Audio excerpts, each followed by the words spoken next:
Yeah, hello, welcome, my fellow art educators, and thank you for joining us on today's edition of our webinar series that we began, last month. We started from November, and we're going to end in February. We thank you for joining us. As we've always echoed, this webinar is geared towards helping ourselves as teachers, to refresh our minds on the kind of things that we do in the classroom, so that together we can impact well in the classroom. So today we are very pleased to have in our midst one of our own, somebody who has been at the helm of affairs in terms of education. He is the head of department for the vocational unit of the Offensive College of Education. In fact, he's the HOD there. He also served as an editor to some journals, European, American journals, and has dedicated himself to researching into art pedagogies, as well as looking out for better way of speaking, in a nice way in terms of public. So public speaking, that's what he has mastered. In fact, he's actually pursuing a doctorate degree at the Kwame Nkrumah University of Science and Technology, and has been in the teaching service for quite some time. And today we are privileged to have our own Dr. Nenshi, yes, William Nenshi, to share with us, his thoughts on, the educational philosophies in teaching and learning. And as I did indicate, your views, contributions, opinions, suggestions will help shape this particular webinar. And as we have always echoed, it is engagement of minds so that we make this a very good thing for ourselves. Thank you so much. Honorable Dr. Nenshi, please, the platform is yours now. Thank you. Hello, Dr. Osiani. Thank you very much. I want to use this opportunity to thank you in particular for the opportunity. Also, I want to welcome all my colleagues who have joined this afternoon presentation. Thank you very much. As you rightly said, this afternoon, we are looking at applying educational philosophies in teaching and learning. Of course, my name is William Kwabena MP from Offensive College of Education. We know teachers have always been researching to find new ideas and information to improve their classroom activities, specifically how to help their students understand the curriculum. Again, we also seek knowledge in order to be able to manage our classrooms very well. And so different learning theories and techniques help teachers connect with different students based on their learning styles and abilities. And so in this presentation, we shall look at some key educational philosophies that can be applied in the classroom. And so with this, we are looking at Constructivism, Behaviorism, Humanism, Perceptualism, Cognitivism, and Experientialism. So these are the main philosophies we are looking at this afternoon. Okay, so Doc, let's move on to the first slide. So Constructivism is based on the idea that people actively construct or make their own knowledge, and that reality is determined by experiences as a learner. Constructivism is an important learning theory that educators use to help their students learn. Of course, the kind of experiences students go through, they are able to transfer it into other activities and knowledge. And so it means that students build knowledge based on their experiences. So teachers and instructors that understand the constructivist learning theory understand that their students bring their own unique experiences to the classroom every day. So their background and previous knowledge impact how they are able to learn new things. Of course, learning is always based on previous experiences. And we are learning that students are able to carry their experiences onto new learning situations. And so that is what the constructivism theory in this case is about. And it is also important to understand learning theories and how they impact you as a teacher and your students also in the classroom. Now we look at principles of constructivism. So knowledge, we say knowledge is constructed in this theory. And this is the basic principle, meaning that knowledge is built upon knowledge. And so we are looking at students carrying their experiences onto new learning situations. We believe that this is the way through which new ideas, knowledge can be acquired. People learn to learn as they learn.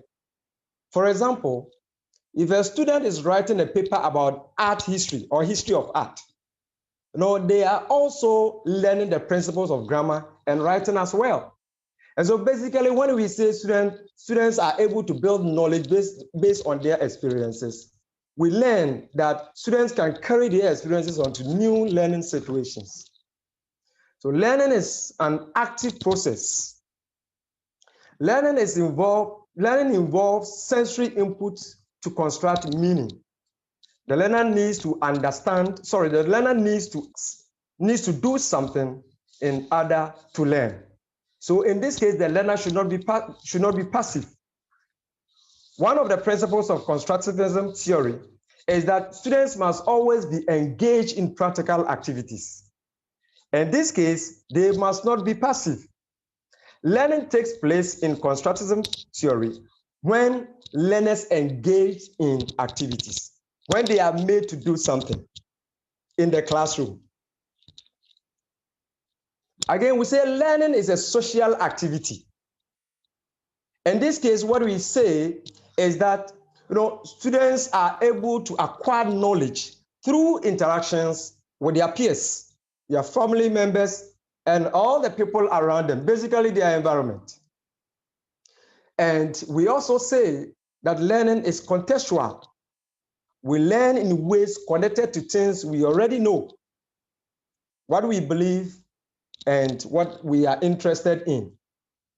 And so basically, that is why we say we learn from known to unknown. We build our experiences, we build new knowledge based on our experiences. And we say knowledge is personal. It is because constructivism is based on your own experiences and beliefs, knowledge of the person himself. And learning exists in the mind. Learning exists in the mind, and for that matter, students must always be engaged in practical activities. In this case, physical actions, hand-on activities. Of course, in the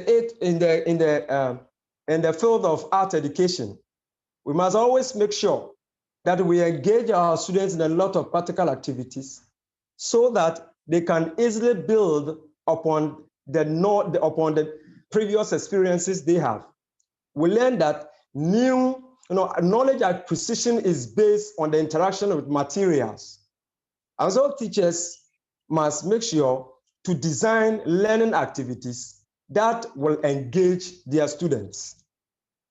Of course, we also have types of constructivism. There are different types of constructivism that teachers can use to find success with this learning theory. So in the first place, we look at cognitive constructivism, which focuses on the idea that learning should be related to the learner stage of cognitive development. Of course, if you look at this particular aspect of it, it was propounded by Jean Piaget, where there should be readiness. If you are teaching a particular student, you must also be aware of the ability of the child. For instance, if the child is not up to the age where he can learn 1 + 1, then you look at what is appropriate for that child at that particular point in time or at that stage. It is because mentally, students must be ready for the things they learn. And so we also have the social constructivism, which focuses on collaboration. In this case, we believe that as humans, we must interact with each other. In the classroom situation, when students come together, they are able to achieve a lot. And so one of the types of constructivism is social constructivism, which states that we must always make sure, to help our students to learn through collaboration. Even as teachers, there are occasions where we can even use collaborative learning in our classroom management. Again, we can also put students in smaller groups where they can learn from their peers or colleagues. It is believed that when students are put together like that, they are able to learn a lot through interactions with their fellows. And then we also have the radical constructivism. And here the overall idea is that knowledge is invented, not discovered. The things we bring to the table make it impossible for us to have truth, only interpretations of knowledge. And so in this case, we invent new knowledge, and the new knowledge we bring into existence is always based on one's experiences. We don't discover knowledge, but we believe knowledge is rather invented. And knowledge is invented through the kind of experiences we go through in our classrooms. Do not forget that the constructivism focuses on group work, focuses on the kind of experiences we expose our students to. We believe that in a way, this helps our students to be able to achieve a lot. Now, the implications to teaching and learning. It is most appropriate for teaching practical works. That is for constructivism theory. It is most appropriate for teaching practical works. The teacher should ensure that in all activities, opportunities are created for learners to think, make, and fail. And so, of course, the activities you engage your students in, the students must be given or offered the opportunity to be able to think, reason along. They should be able to hold something. They should be able to push, manipulate objects, and then feel the things they do. Here we say the learners finally talk about the end product. Of course, this is where normally the appreciation comes in. Students should be made to go through practical works. And after that, their works should be mounted for them to talk about the things they have done. By so doing, we believe that students learn from their peers, the kind of techniques, the processes they go through to make their artworks. Their friends are able to grasp this concept. And so it is always appropriate that we allow students to work and at the end talk about the things they do. In this case, the teacher's work is to act as a facilitator. Okay, and so we move on to behaviorism. Of course, this was championed by Watson and B.F. Skinner. And in behaviorism theory, we say that the behaviorism learning theory is a popular concept that focuses on how students learn. It focuses on the idea that all behaviors are learned through interactions with our environment. So here we say a common example of behaviorism is positive reinforcement. Students get a small treat if they get higher marks. In this case, we must praise our students. We must motivate them with various techniques. It is believed that when students are treated well, when students are praised or motivated, they are able to strive harder to achieve a lot. And so it is always appropriate for teachers to use positive reinforcement in their class so that it will ginger up or arouse the interest of their students to continually seek for knowledge. And for behaviorism, learning is acquisition of new behavior through conditioning. And so when we say conditioning in this case, here we want to mean that the student knows that when I am able to do this, this is what I am going to get. For instance, a teacher gives trophy for students who are able to excel. He gives praises and other times give teaching and learning materials to his students when they do well. In this case, the students have been conditioned to understand that when I do well, this will be my reward. For this reason, students are able to do very well because they always want to receive such rewards from their facilitators or their teachers. And so positive reinforcement is always appropriate in behaviorism theory.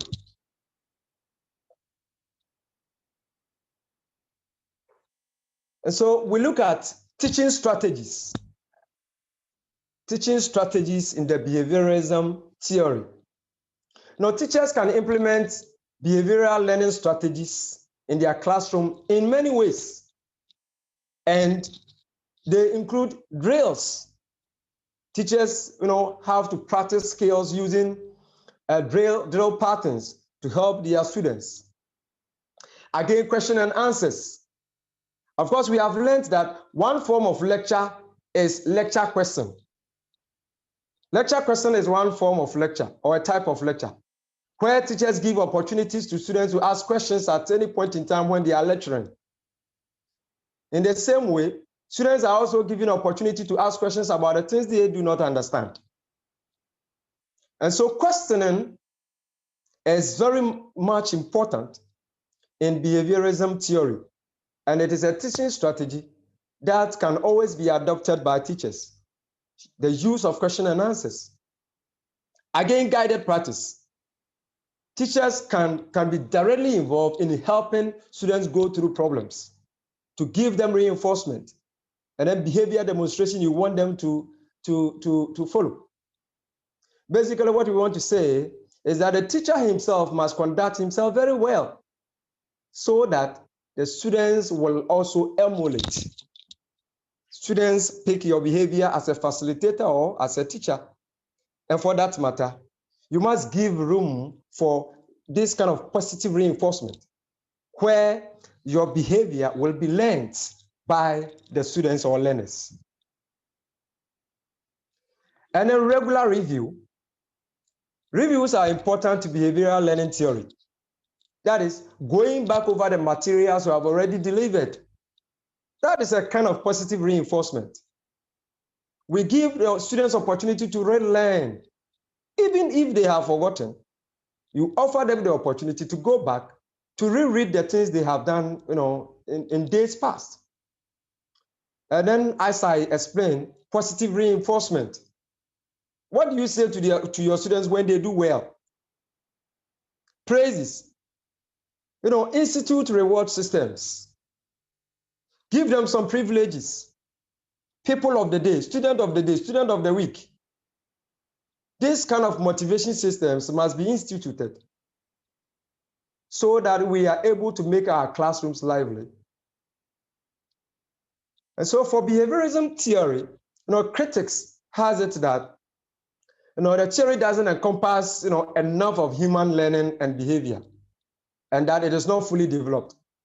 Other theories have come forward that behaviorism further implying that there are many additional factors to consider when evaluating behaviorism. Of course, people believe that behaviorism is still lacking in terms of the scope, and for that matter, a lot of other research works have come out to reinforce the fact that there is also some kind of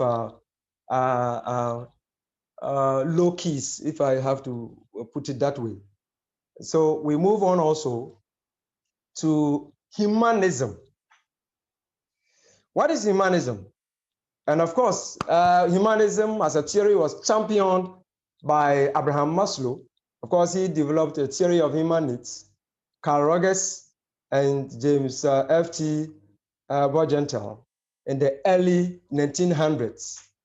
So humanism is a philosophy of pedagogical approach that views learning as a personal act to fulfill one's potentials.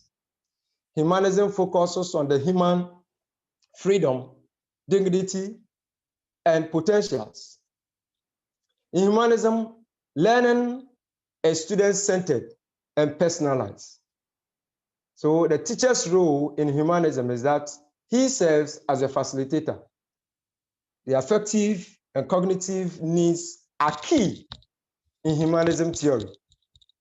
That is why we say that learning in humanism theory is personal, and the goal is to develop self-actualized people in a cooperative and supportive environment.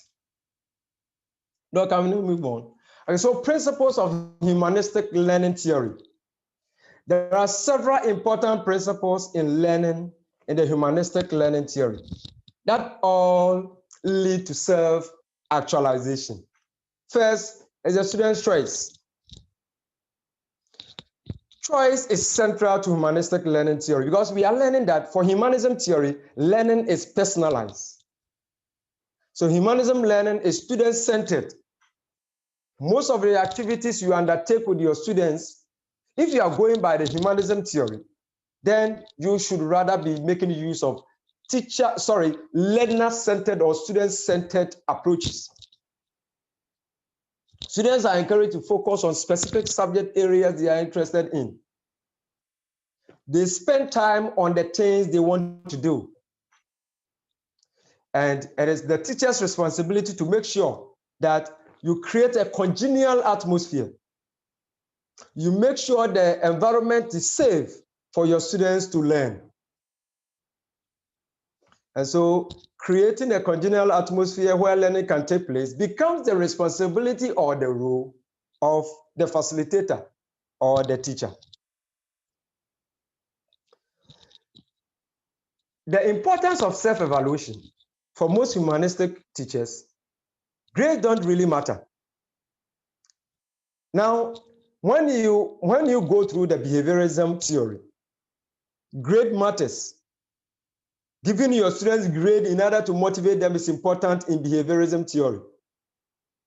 But in the case of humanism, grading is not really necessary.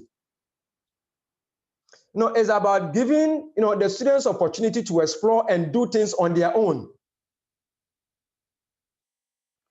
Again, cognitive and affective learning are both important to humanistic learning. Lessons and activities should focus on the whole student, their intellectual abilities, and their feelings. And once more, we should always create a congenial atmosphere. We should always make sure to create a safe learning environment for our students. And of course, students need to feel safe, physically, mentally, and emotionally. These are ways through which learning can actually take place. When students are not in very good condition, mentally, physically, emotionally, they are not able to thrive and do very well academically.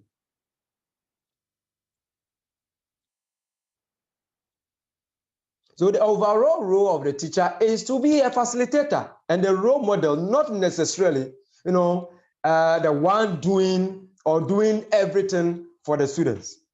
And so in this case, teach learning skills. That is, good teachers in humanistic learning theory focus on helping students to develop skills. And of course, we are able to develop skills through interactions with tools and materials. Students are responsible for learning choices. So helping them understand the best ways to learn is key to their success.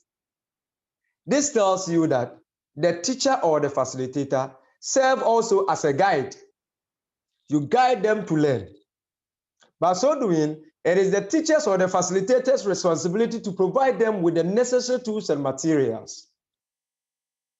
Provide them with the kind of motivation they need. Of course, for humanistic learning, students also need a lot of motivation. And in arts, a very effective motivation comes through the provision of required teaching and learning materials and equipment.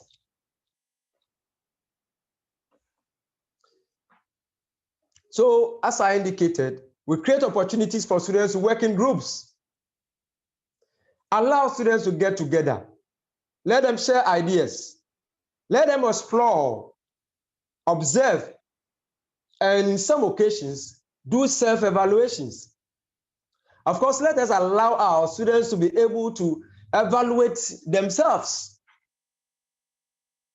And so after they have gone through all the practical activities and processes all by themselves through the guidance of the teacher, they must be given the opportunity to also do their own self-evaluation.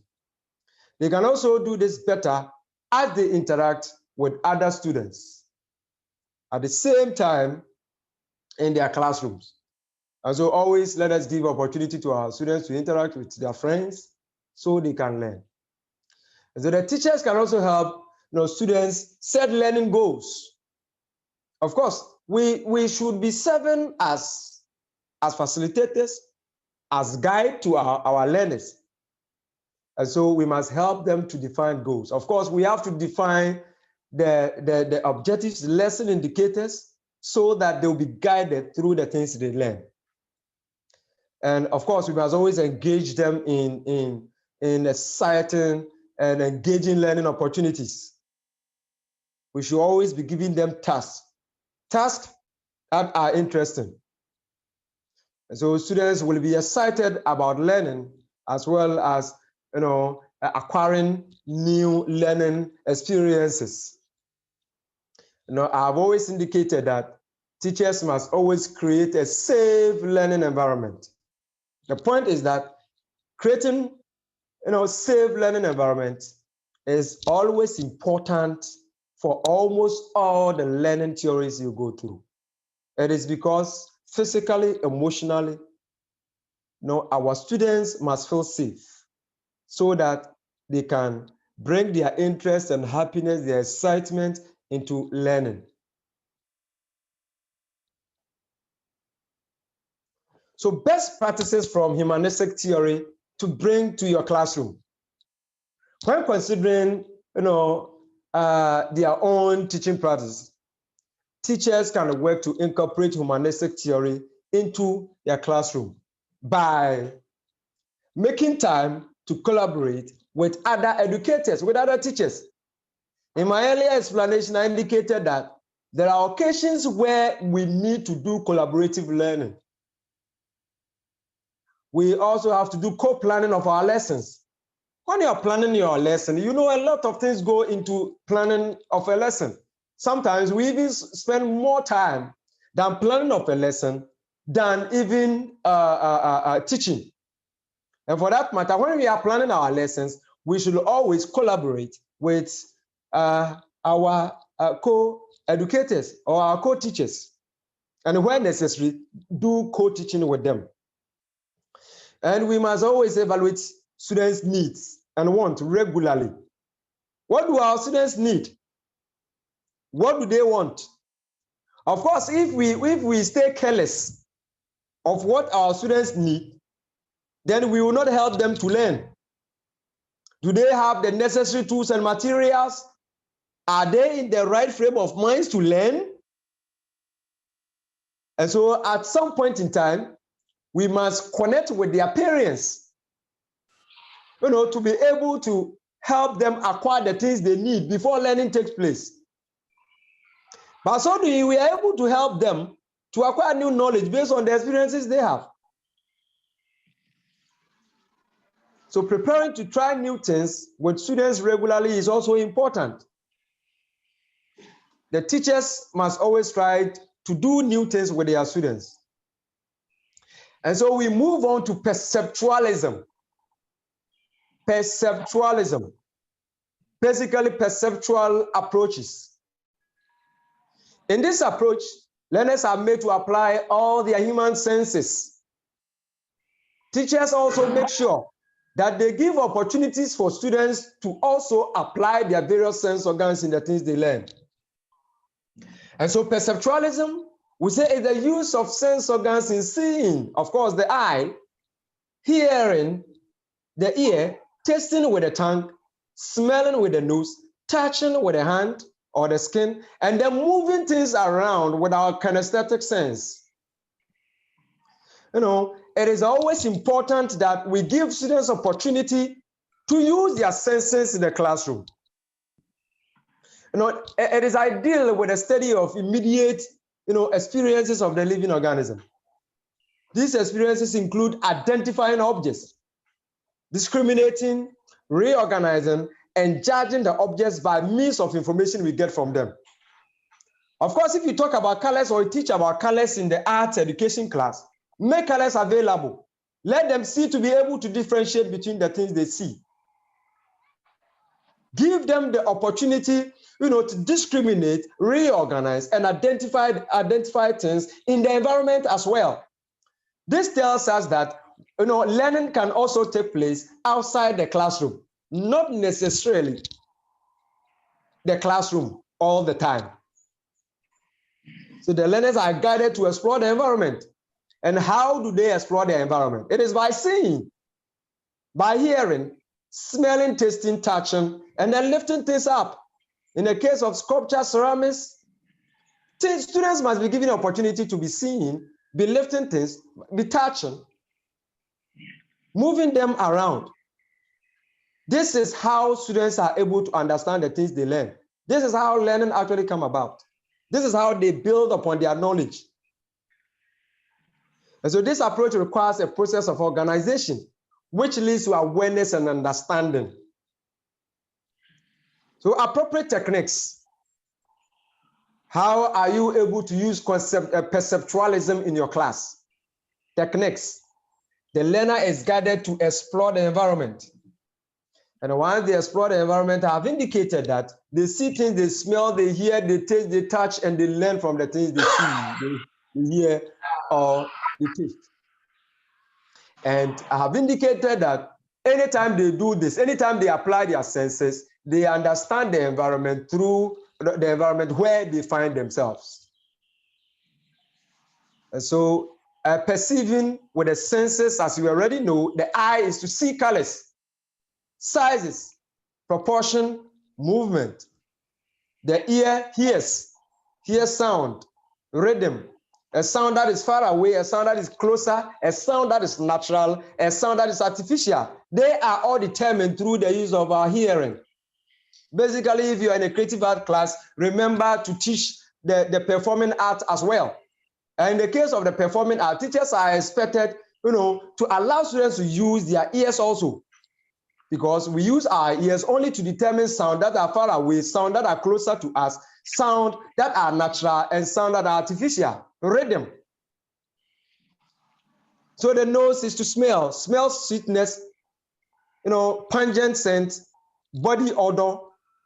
Not necessarily body odor, but of course, students must be given the opportunity to use their nose in the classroom. It could be in the science laboratory or anywhere. And we know the skin also helps us to feel temperature, also know the softness and hardness of the clay and all other materials we use in our classrooms. The tongue is to taste, basically bitterness, sweetness, hotness, coldness are all identified through the use of our tongue. So perceptualism is very important in our classrooms. And so as art teachers, it is one of the main teaching theories that must be applied in our classrooms for our practical lessons. 5 minutes to 4. And then we also move on to cognitivism. This has to do with the use of our minds, and it was propounded by the Jean Piaget. And cognitivism is about understanding how the human mind works whilst people learn. And so the theory focuses on how information is processed by the brain and how learning occurs through that internal processing of information. And so the theory is credited to the psychologist, as I mentioned, Jean Piaget, and he believed knowledge is something that is actively constructed by the learner based on their existing cognitive structures. And so when you go through his human development, you realize that at any point in time, the students have a unique ability to do something. And he disagreed with the behaviorist theory, which focuses strictly on observable behavior. He concentrated more attention to what went on inside the learner's head instead of how they behave or how they react. So the mental process such as thinking, memory, knowing, problem solving, in this case need to be explored. Knowledge can be seen as a schema or symbolic mental construction. And we believe that learning is defined as change in the learner's schemata. And so basically when students are able to build upon the knowledge they have already, then learning is taking place in cognitivism theory.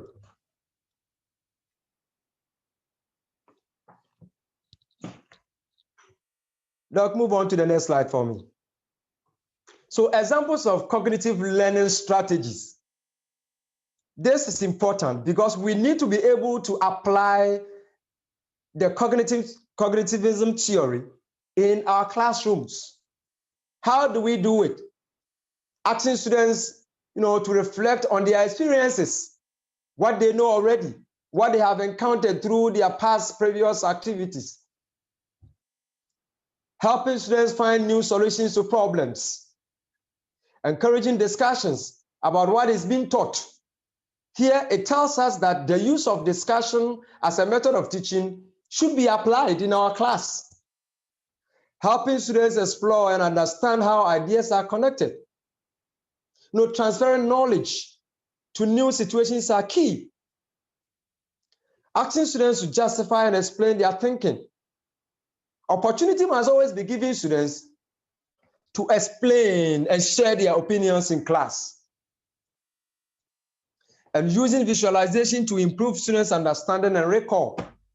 Visualization, make pictures available, make real objects available in your class. By so doing, you improve students' ability to recall things they have learned. And cognitive learning helps students to learn effectively and ensure that the concepts learned in class are understood, not just memorized. It helps learners to retain and apply new concepts successfully. Of course, that is why it is imperative that we give students an opportunity to see, to lay their hands on objects, to practice. By so doing, they are able to engage the mind.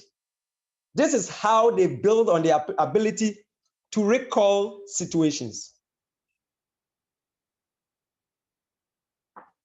And so it is always important that we give the students opportunity to practice. All right, so we move on to experientialism.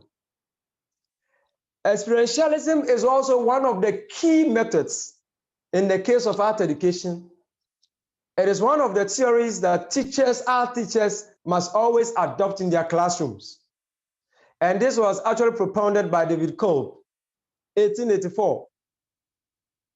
What is experientialism? It's a technique where learners are provided with materials and tools to experience the activities of making a product. Let me tell you, in this case, the experientialism has to do with exposition to tools and materials. Students must be exposed to tools and materials and equipment. They must be made to interact with them. In the case of our classrooms, the provision of teaching and learning materials is key. Students learn by doing. While they interact with their tools and material, they learn new things. They acquire experience. And new learning situations are based on the experience they acquire with the interactions with tools and materials. The basic point here is that the more they practice, the more they come in contact with tools and materials and equipment, the more experienced they become. And of course, we are learning that students build on their experience. They build on their experiences, and so we must always give our students the opportunity to come in contact with variety of tools and materials.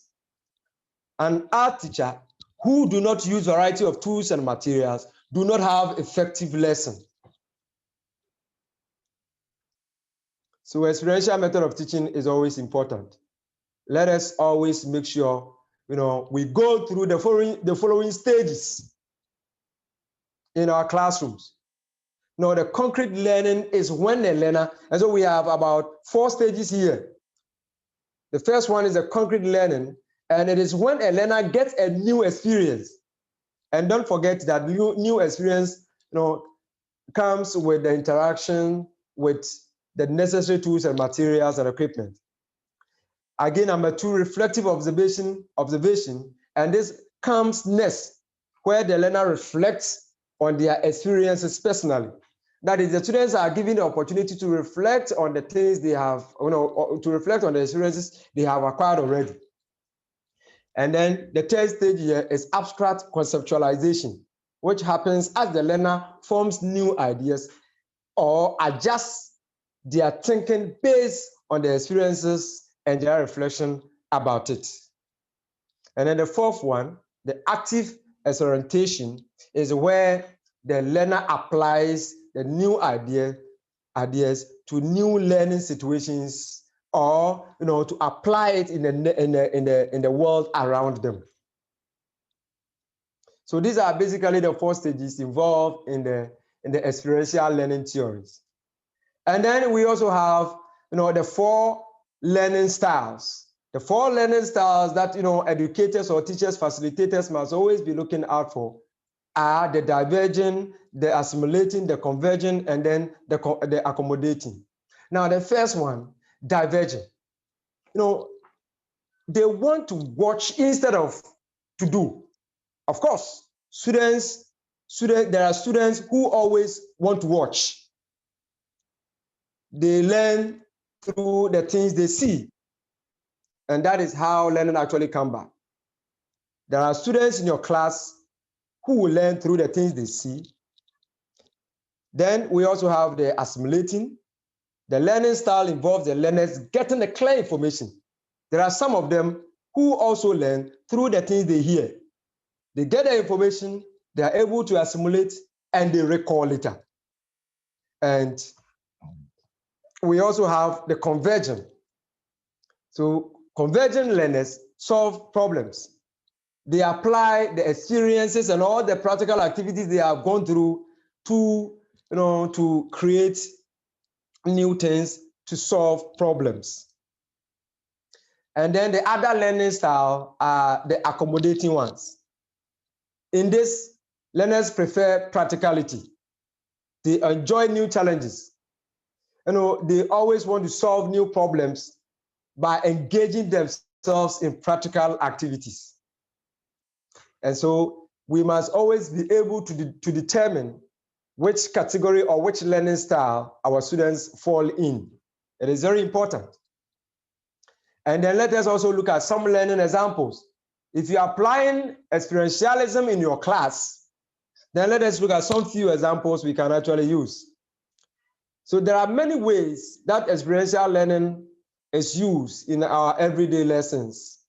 Some examples include, and of course, if your course is about zoology, then going to the zoo to learn about animals through observation instead of just reading in the class is always important. In the case of art, there are occasions where we can take our students to the industries where they acquire life experiences.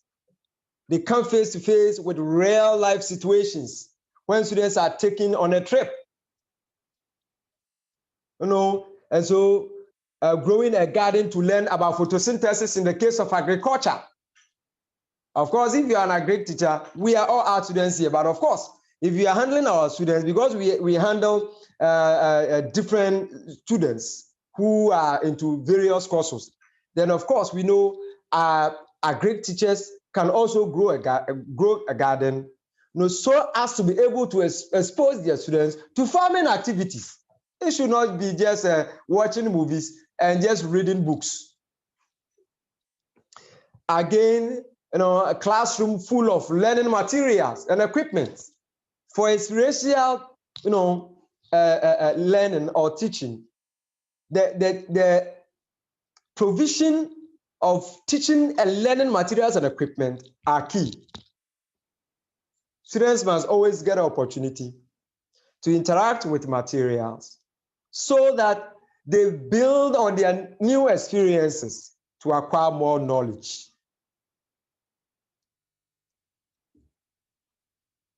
So benefits of experiential learning. When we adopt experiential learning in our classrooms or experiential teaching in our classroom, what are some of the benefits? In this case, it creates opportunity, for students to practice, to apply the experiences they have acquired in real world experiences. Whatever knowledge they have acquired, whatever experiences they have acquired through the interactions with tools and materials, they are able to transfer, they are able to apply the experiences in real world situation or experiences. It also promotes teamwork. Of course, we have learned that when students interact with tools and materials and equipment, they work with their colleagues as well. And that helps us to be able to improve teamwork. And of course, the provision of tools and materials in itself is a motivation to students. And so it helps to improve motivation in our class. And it also creates opportunity for self-reflection. Self-reflection sometimes comes about when students are able to redo, basically when they are able to exercise the things they have done in the class, even when they are at home. And the real world practice, of course, the real world experiences they acquire when they are able to interact with tools and materials and also work in groups with their peers. And let us also look at some of the activities we can always engage our students in our classrooms. It is important for the current or aspiring teachers to work to include experiential learning opportunities in their classrooms. And so how can they do that? By using field trip, by art projects. In the case of science experiments, mock and trial examinations, role playing in the case of performing art, reflection and journaling, internship opportunities, creating internship opportunities for our students, and then interactive classroom games. We can also adopt the use of games as strategies in our classrooms.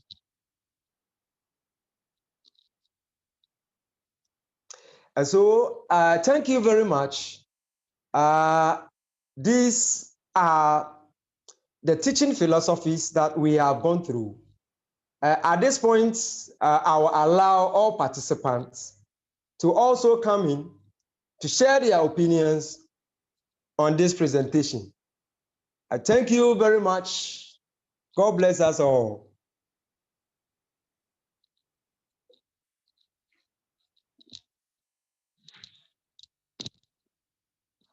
Hello, Doc.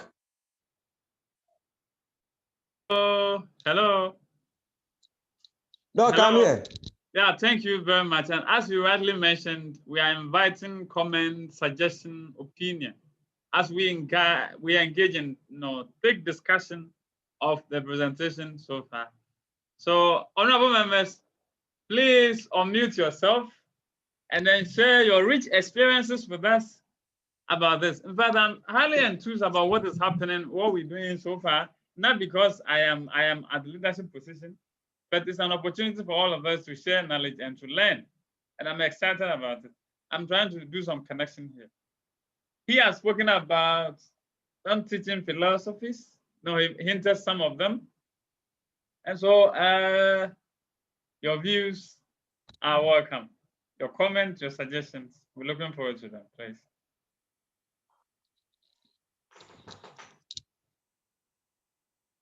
Someone at HM, please, if you want to say something. Did you raise your hand?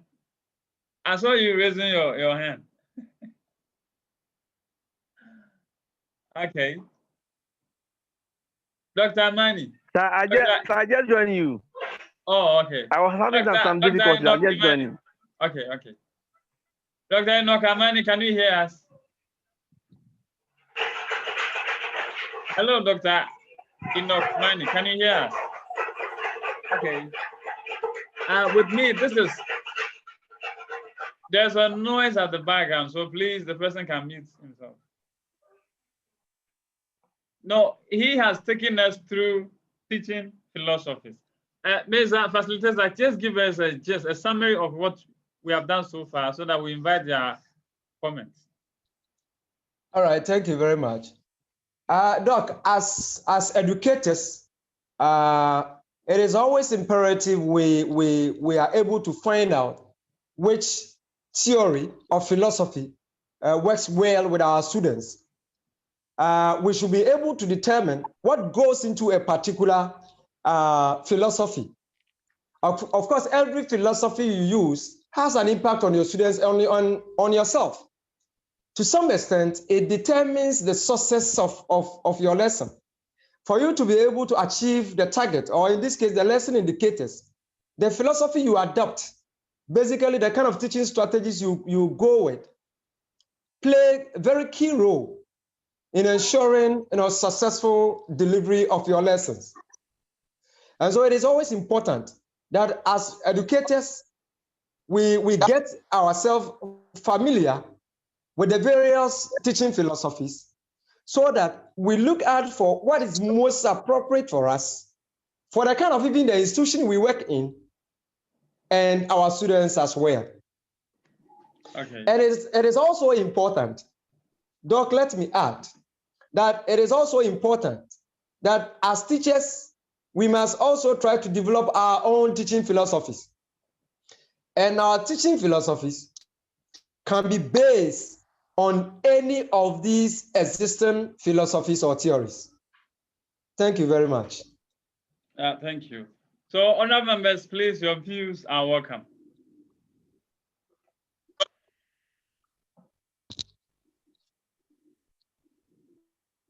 Okay, before I take the views, let me say that he hinted on cognitivism, behaviorism, constructionism, perceptualism, and what have you in terms of the teaching philosophies that boils down on teaching. Now, we as teachers, one central question that we need to engage in is, how does teaching occur? How does it take place? In what form? In what way?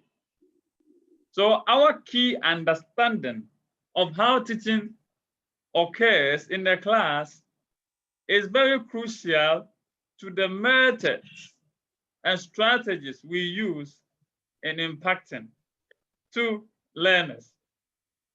So your teaching philosophy basically has to do with your belief about teaching. In other words, how you believe learning occurs. Under what circumstance does learning occur? What and what do you put together to make your learners grasp the content that you get? Now, looking at the previous presentations we have heard regarding the National Teaching Standards documents and applying them, one connection I can make from this presentation is that a teacher's pedagogical knowledge, content knowledge, and pedagogical content knowledge are key in his or her formulation of the personal teaching philosophy. Right? For example, that's what I've learned from this. If you look at pedagogical knowledge, what are the teaching methods that are available? That you know, blah, blah, what have you learned about them? Then if you look at content knowledge, in fact, that subject matter itself, the subject matter itself, what is it? The content, do you have a grasp of it? So when you grasp the content knowledge, then you look at the pedagogical content knowledge. Pedagogical content knowledge, as we learned last time, is what is unique about the teacher. Is based on the kind of experiences the teacher has gathered over time that make him do a teaching in a specific way to make learners understand in an easy way, right? So it means that you need these three things: the pedagogic knowledge, the pedagogical content knowledge, and the content knowledge in you, so that you can formulate your teaching philosophy. Because every teacher, should have a philosophy. How's that teaching okay? Right? Yes, and these philosophies that you formulate are influenced, or if you like, boils down on some of the things, the philosophies that have been profounded by other scholars. Cognitivism, behaviorism, perceptualism, whatever, they are linked to it. So it's based on these philosophies that we get, these theories from it, we get, learning strategies or methods from it, and that's it. And that is what I got from this presentation. And so I'm just going to invite people to bring their comments. I am very happy that Dr. Akwa is with us here, and Samuel Patias is also here. Honorable Robert Pogo, he's very experienced in teaching. He's been teaching for more than 25 years, more than that. If it's a female, he's already, only the teaching experience. If it's a female, he's ready for marriage already. It's swimming over. That's true. Dr. Imani is also here. In fact, everybody here. So I'm going to invite your responses one after the other. I'll be inviting your responses one after the other. Without wasting my time, let me go to one of our seasoned lecturers here, Dr. Ebenezer Akwa. Doc, kindly display the first page of the presentation. Okay. So, Dr. Akwa, please, your take. Okay. I hope you can hear me. Yeah, we can. Yes, yes. It's a very nice experience with respect to the program we are going through, and also the presentation that we have had so far, or presentations we have had so far. This afternoon's presentation is quite encouraging. I really admire the way the presenter positioned himself and then presented whatever he has to present. Though I came somewhere in the latter part of the presentation, I think I can share my thoughts about whatever I need to say with regard to teaching philosophies. As you rightly pointed out, you need to, I'm talking about the teacher, you need to be abreast with whatever philosophy you have for a particular subject or course you want to teach. This is very important because when you before you even step into the class, knowing the subject matter alone is not enough to guarantee that you are going to get everything through and through. No. Let me repeat by saying that knowing the subject matter of what you want to teach does not guarantee that you are going to move the learners along.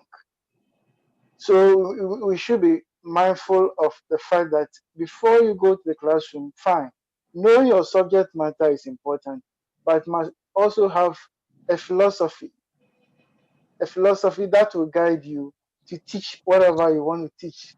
And you don't do this in isolation. You must be able to know who your learners are. Knowing the learners involves a lot, their background, age, etc., etc. So you must know the learners, you knowing your subject matter, knowing the learners, and then even the learning environment that you are going to work with. So if you are abreast with all these indicators, you'll be able to know that, okay, before I step or I prepare this particular lesson, I should be guided by this particular philosophy. I should be guided by this. That you develop the philosophy based on understanding all the parameters I've talked about. So that is very important for us as teachers. Then he made reference to, I think, accommodation and assimilation. This has to do with theories of cognition by Jean Piaget, theories of cognitive development, Jean Piaget, so to speak. And sometimes we tend to confuse between the two. I'm talking about assimilation and accommodation. Now, the basic difference for me is that assimilation helps you to build up whatever you want to build to accommodate whatever later you identify and allow it to internalize within you. Let me break it down. For instance, you teach a learner that in terms of knowledge acquisition, you teach a learner that when you see this particular animal with, let's say, 2 legs, perhaps that even animal or pet is few in the house with 2 legs, and maybe it's a very nice fowl. So the learner has registered in his or her mind's eye that, oh, once I see an animal with feathers like this with 2 legs, it's a fowl. This is internalized, and then it registers in the mind's eye of the learner. It develops a schema within the person. So that is what the learner has got from you, perhaps the adult. Now, when the learner moves out to a different environment, the issue is that if the person learns, the person is supposed to be able to apply whatever he or she has learned. Unfortunately, the learner may enter a different environment and see a seemingly different animal, like with 2 legs, but this time huge. Perhaps it is a peacock or ostrich or whatever.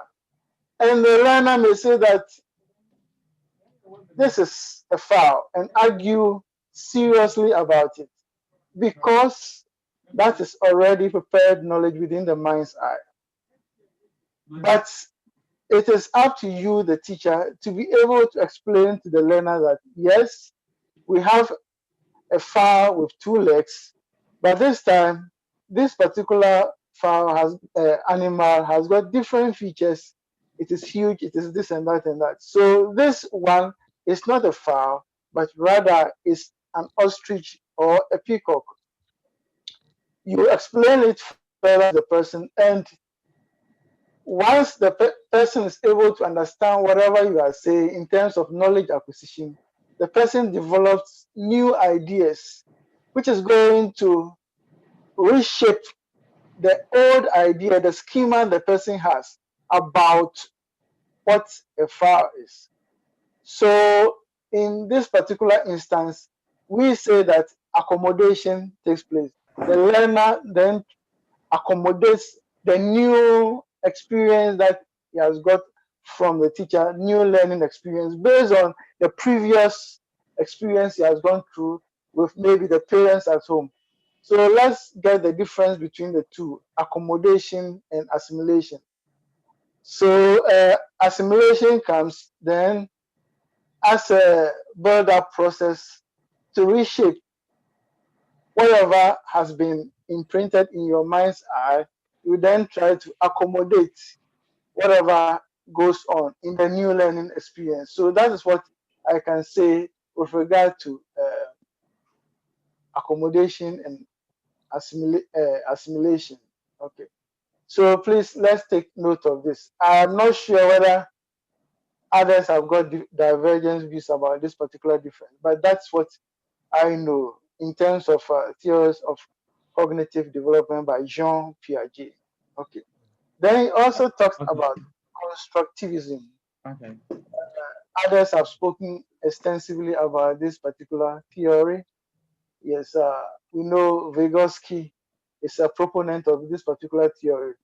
And I believe most teachers or art educators somehow, consciously or unconsciously, adapt this particular theory to help the learner to be able to use experiences and whatever the person has within the environment to develop new ideas with regard to whatever he or she is being taught.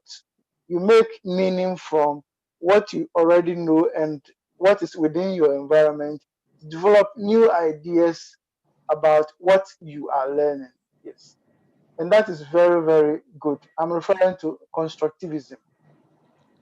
It's a philosophy that can be adapted or is adapted either consciously or consciously by most teachers. Please, I would also like to say that as teachers, as we go through learning experiences, you engage your students to think logically, etc., etc. Let's not tie ourselves too much to already propounded theories. Fine. Somebody will say there's nothing new under the sun, but we should try as much as possible to be innovative in the way we approach our teaching in the classroom, so that we don't stringently force ourselves into theories that may not work in the classroom situation, because we have individual differences, we have individual different learning environments. So please, let's take note of this by not stubbornly clinging on to theories that have been developed from the Western world. Okay. The classroom defines the philosophy, and the children or the learners you are going to teach also, to a large extent, defines the philosophy you are going to use in the classroom situation. Thank you. Yeah, thank you so much. Please, we are inviting contributions. So at this juncture, I'll move to Yamawaru. Do you have any comments, suggestions for us? Contribution?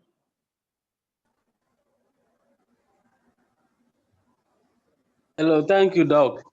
My Okay. comment is on perceptualism. Okay. Yes, the presenter made us know that perceptualism as a philosophy, anchors on students' senses, their sense organs, their senses, how they perceive our teaching and learning materials and so on, and the process of teaching.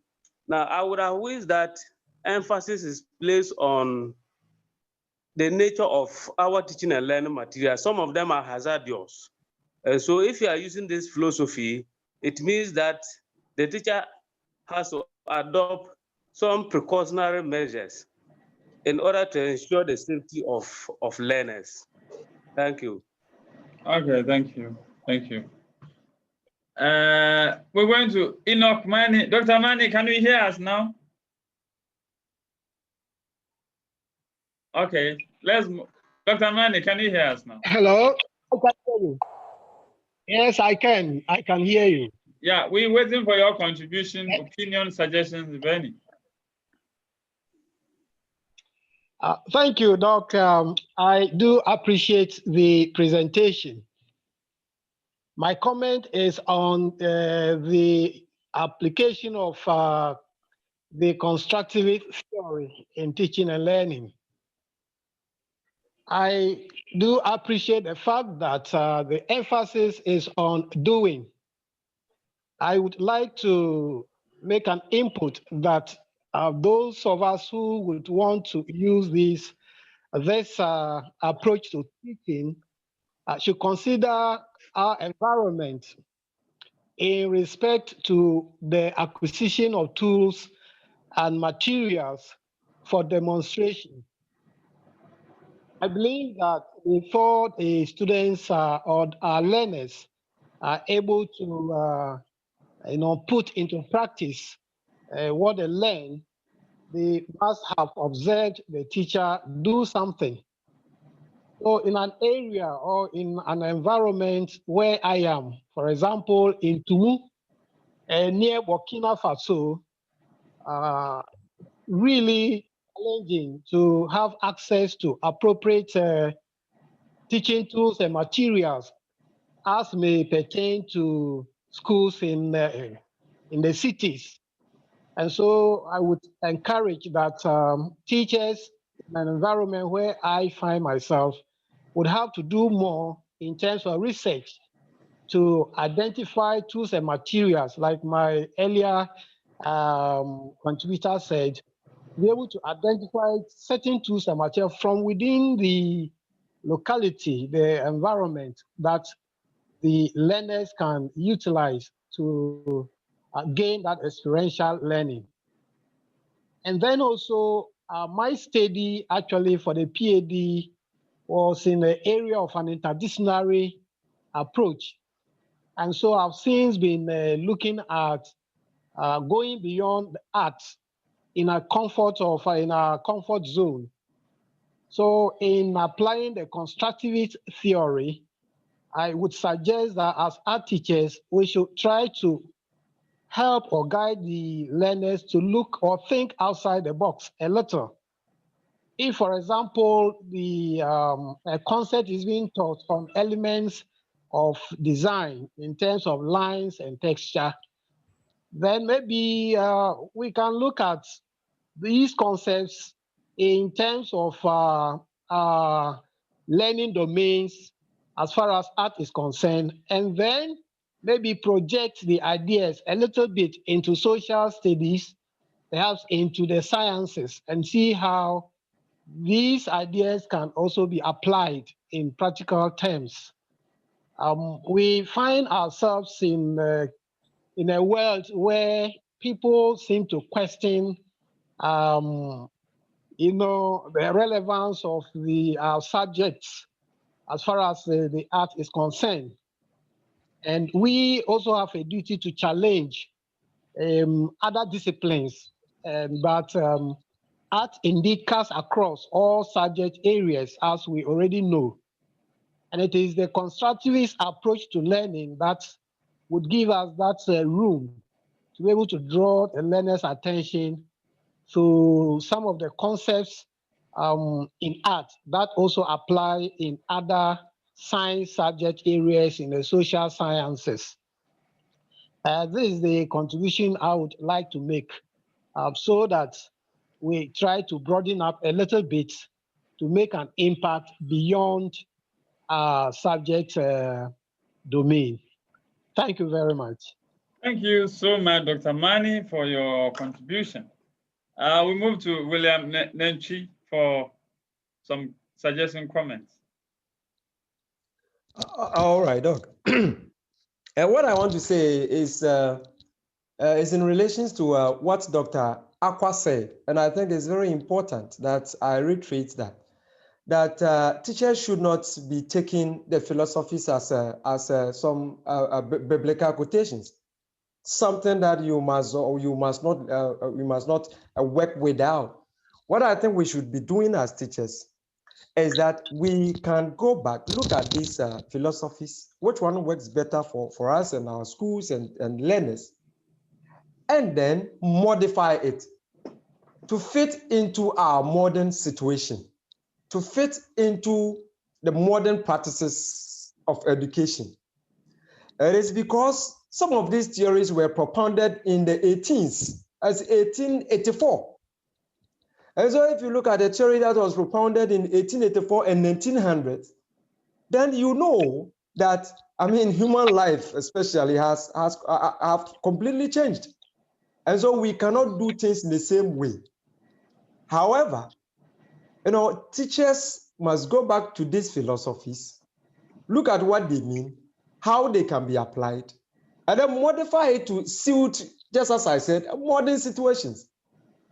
Again, my friend also, Navai, also said something which I think is very important. He said that we must always make sure that the kind of tools and materials and equipment we take into our classrooms are safe for our students. Particularly if you work in a lower primary class or upper primary, there are some equipment that must only be operated by the facilitator or the teacher himself whilst the students observe. It is because the teacher must ensure the safety, both physically, emotionally, of his learners or students. And so I think that these points needed to be reiterated. Thank you very much. Yeah, thank you. Please, any other submission? Mr. Atali, do you have any other submission for us? Mr. Kogo? Hello. Yes. I think what Mr. Nacho has said, that's it. We must be able to adapt the thing into our locality. Even though the theory is there, we have so many teaching models that we use. But the key of them is that you must know the instructional objective. And then from there, you know the auditory behavior of the learner. And then the instructional procedure that you are going to use. And then the performance assessment. If you're able to know all those things, then there that you'll be able to know which of the philosophy that is going to apply or fit into the model that you are using. Like we are talking the perceptual, then all the senses have to be involved in it. And if you don't draw their attention to understand what exactly is happening, the student become passive in it. I think that's all that I can add. Yeah, thank you. Nave, you raised your hand earlier on. Yes, thank you, sir. With the list of philosophies that have been presented to us this afternoon, where does pragmatism philosophy fall under?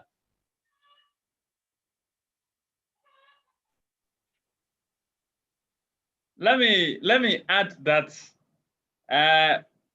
we didn't look at all the philosophies. There are lots and lots of philosophies. Philosophies that the presenter did not touch includes existentialism, pragmatism, as we are saying, critical theory, right? Yes. Multiple intelligence, multiple intelligences, then brain-based learning. All these are teaching, but you see that some eat into the others, right?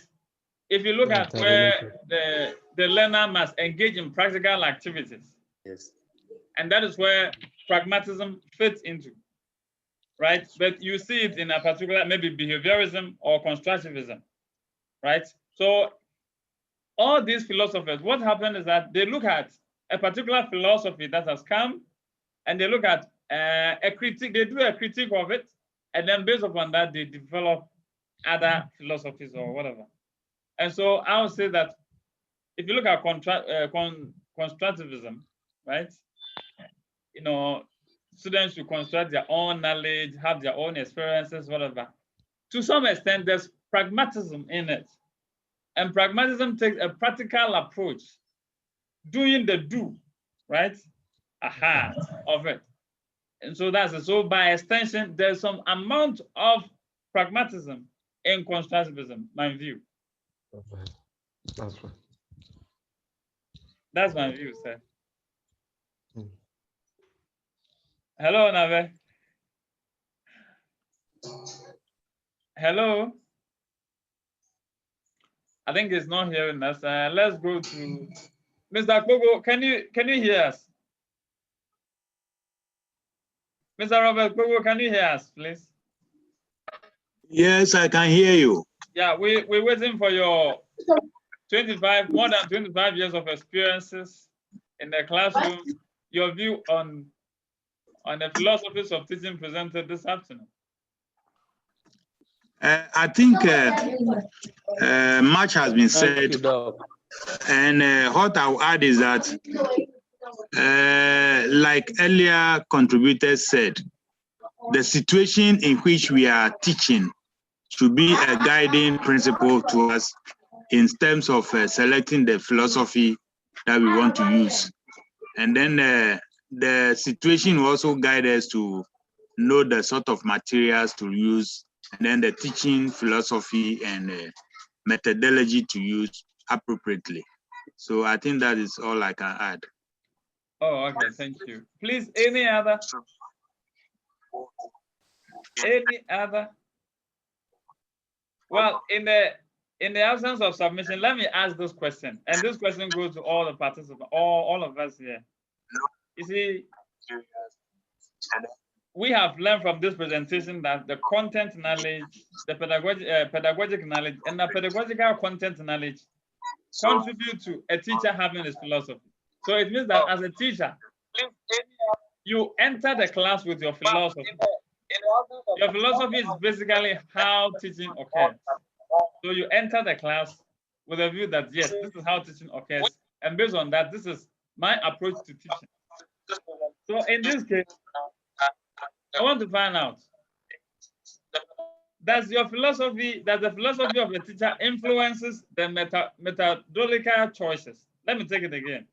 Does the philosophy of the teacher influences the methodological choices that he or she makes in the class? And if that is so, how?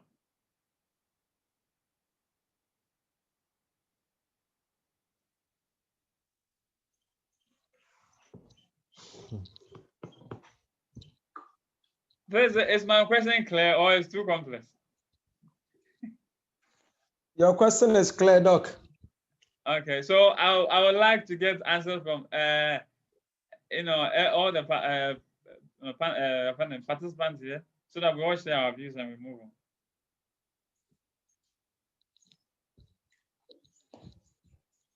on. Okay, so let me start with Samuel Achem. Samuel Achem, the philosophy of a teacher, does it influence the methodological choices he or she makes? And if so, how? How does it inform the choices in terms of methodology that he selects in his or her teaching? Yes, I think so. I think so because your philosophy. Hello, Sammy. If you can position yourself, we're not getting a very good feed. We're not hearing you.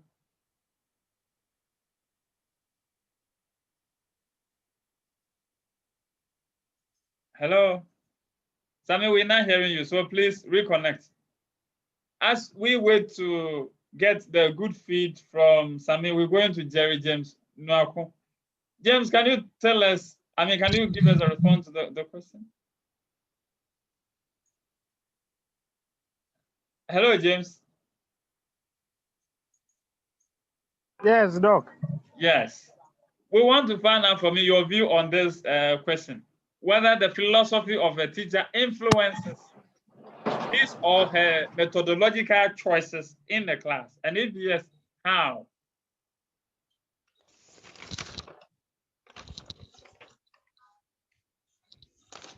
Would you like to unmute and let's hear you? Yeah, Doc, I joined not long ago. Oh, okay. And I sent a message that, in fact, I've missed the presentation. Oh, I'm very okay. sorry for that. Oh, don't worry. I wish that next time you advertise this extensively so that many people can join and then learn a lot. I can see from the discussion where I go to, a lot has been said, which I have missed. Don't worry, so this is I recorded. hope to get the opportunity again. Okay. This is recorded. So we're going to put it on our YouTube channel. You can send me your email or WhatsApp number. I'll send it to you so that you can also share. Okay. Or you can follow us on Thank Attack TV on YouTube. Just click on Attack TV. You see all our videos there. Thank you. Okay. Okay. Thank you. Now we go to say Al-Hassan Hamza. Al-Hassan Hamza, your response to the question on the floor, whether or not the methodological choices. Hello, Doc. Yes. Yeah, unfortunately, where I am, I don't have earpiece with me, so I don't know if you can just give me some few minutes. By like 5 minutes, I'll be in the office. I'm in the car. I didn't want to miss. Oh, okay. Okay. Yes. Okay. Thank Okay. you very much. Thank you. Welcome, welcome. So let's go to our own Dr. Alpha, and then from there we'll group to Willie, and then we'll bring the curtains down onto this edition of the Attack webinar, dubbed Preparing for Promotion. Yeah, so the question is whether philosophy, your personal philosophy or your teaching philosophy, influence the what methodology of yeah, the teaching methods that you select as a teacher in your class. Influence your teaching methods. The first answer is yes, it does. And the next question, you said, then how does it impact or affect? Yeah. For instance, if you decide to use a particular philosophy that hinges on constructivism, where knowledge is constructed by the learner. So if you want to apply this particular philosophy of constructivism with the belief that knowledge is constructed by the learner, of course, you give the learner ample environment, ample time, everything that it takes to be able to get the best out of the learner. If I say ample, it doesn't mean that you should have no limit in terms of time. I'm making reference to ample time because more often than not, because we say that, oh, time is limited, we don't have enough time. Somewhere in between, maybe the lesson, you may force them to rush and then finish everything because time is running out.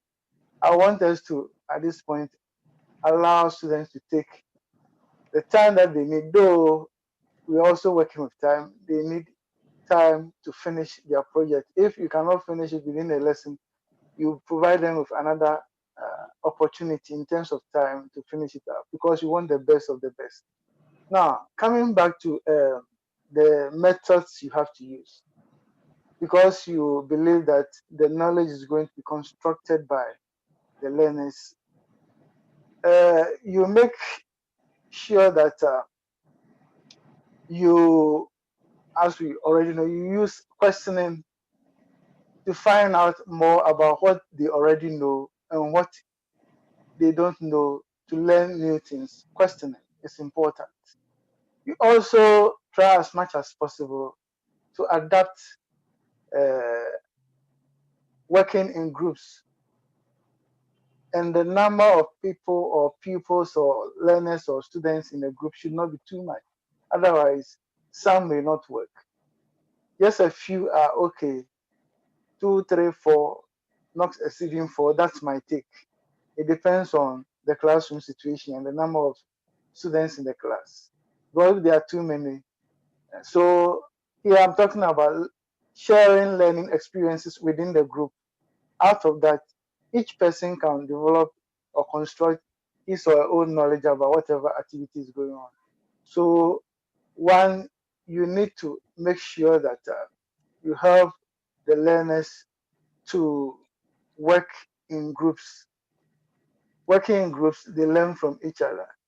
And you must also give the opportunity for the students to ask questions. In as much as you introduce by maybe asking questions, you must also give them the opportunity. You don't shut them down. You give them the opportunity to also ask questions. And also, as they do, if it's a project, you allow them to be reflective of each of the processes they go through. They do not have to wait to the last end, then they reflect on whatever they are doing. That's what we most often do. So after the project, let's do reflective analysis. In between the project, as they go on, they can do reflective analysis before they move on to the next stage. Somebody may say that, oh, it's going to waste time. No, I don't believe that. If you guide them through it, they are not going to waste time because it's very, very important. So you should also accommodate each and every person as an individual in the class. In terms of class management, you, the teacher, must be able to accommodate. Yes. And then you must provide prompt feedbacks. As once the group work and you go around, if there are issues, you don't point out that this is wrong. You discuss with them, and then perhaps during the discussion, they'll be able to identify that, oh, we could have done it this way. You didn't go to the group to point it out to them that you should do it this way. They will analyze everything and then come out with what they feel is the best way forward. So, first of all, let me re-emphasize that questioning is important, allowing students to engage with each other in a group, and also they giving the platform to be able to ask questions, and then giving them ample time to work.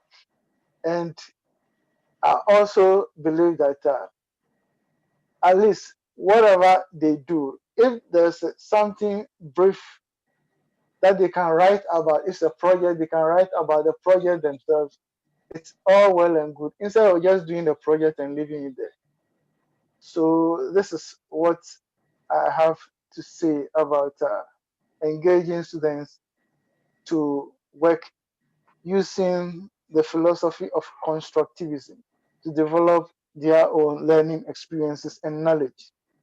Thank you. Thank you so much, Dr. Akwa, for your contribution. Honorable Lentry, we are listening to you, sir.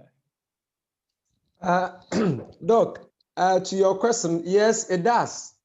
Your teaching philosophy as an educator or teacher certainly will influence your choice of pedagogical approach. For instance, if you believe and share the idea of humanistic theory or philosophy, then you know that you need to adopt a student-centered or learner-centered approach. And in this case, the teacher may decide to go for discovery method of teaching. In this case, students are given ample time, the opportunity to go to the field and then find their own information, whilst the teacher serves as a facilitator. Again, if you believe in the experientialism, then you know that one of the teaching methods, one of the in this case, a common teaching method that can be adopted to suit your belief is a demonstration method where the teacher will go to class with a lot of teaching and learning materials so that the learners can also have this opportunity to interact with the tools and materials and all the equipment.